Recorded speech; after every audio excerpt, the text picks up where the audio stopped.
சாலை அமைப்பதில் முறைகேடு நடந்தால் எவ்வித சமரசமும் இன்றி ஒப்பந்ததாரர் மீது நடவடிக்கை எடுக்கப்படும் என்று பொதுப்பணித்துறை அமைச்சர் ஏவா வேலு தெரிவித்துள்ளார்.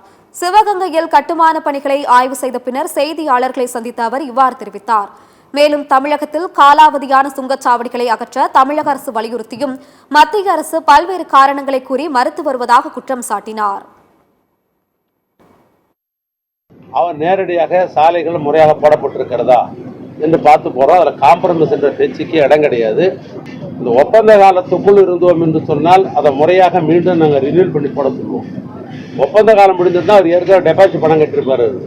அதை பெனால்ட்டியாக நாங்கள் பண்ணி அவர் பெனால்ட்டி போட்டுருவோம். நாங்கள் ஒன்றிய அரசுக்கு பல முறை நாங்கள் கடிதம் எழுதணும். இந்த ஒன்றிய அரசு என்ன சொல்லிட்டாங்க, ஒரு ஆக்டை பாஸ் பண்ணிட்டு அதான் பீரியடு முடியறதுன்னு ஒன்று கிடையாது. அந்த நகாயிலயங்கள் பணி நடந்து கொண்டிருக்கிற காரணத்தினால் பீரியடு முடியறதுன்னு ஒன்று இல்லை இனிமே. அதனால் நாங்கள் தொடர்ந்து வசூல் செய்வோம் அப்படின்னு ஒன்றிய அரசாங்கம் அந்த விதிகளையும் சட்டத்தையும் எனக்கு திருப்பி அனுப்பிச்சிட்டாங்க.